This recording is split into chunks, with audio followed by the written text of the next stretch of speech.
नाज़रीन नवासा खबर शेयर कंदालूं। थानो बोला खान मां रिपोर्ट कर रहा है घनश्याम दास। अॻूणे सूबाई वज़ीर इक़लियती उमूर सिंध PPMP ज्ञानचंद इसराणी जी ख़ासि हिदायतुनि ते ज़िले काउंसिल जामशरो जे मेंबर भगत कन्यालाल ऐं कमेटी जे ख़ासि मेंबर सिरी जे मुअज़्ज़ज़ शख़्स डॉक्टर प्रहलाद राय वाटवाणी सिरी जे ॻोठ राणो ख़ासकेली छिताणी में वाटर सप्लाई स्कीम बाबति विज़िट कयो। ॻोठाणनि सां मुलाक़ात करे पाणी वारे मसइले ते ॻाल्हि ॿोल कई। उन्हनि ॻोठाणनि सां ॻाल्हाईंदे चयो त तमामु जल्द ॻोठ में नयूं लाइनूं विछाए पाणी वारो मसइलो हल कयो वेंदो।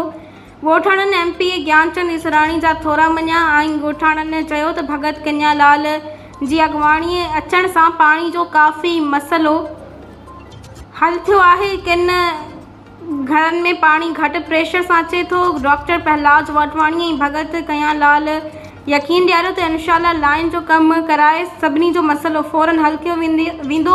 उन मौक़े ते वाटर सप्लाई जे मुलाज़िमनि शोबान ख़ासकेली मास्टर दोस्त अली ख़ासकेली कादिर बख़्श ख़ासकेली सीतल दास ऐं ॿियनि काफ़ी ॻोठाणनि मौजूदु हुआ।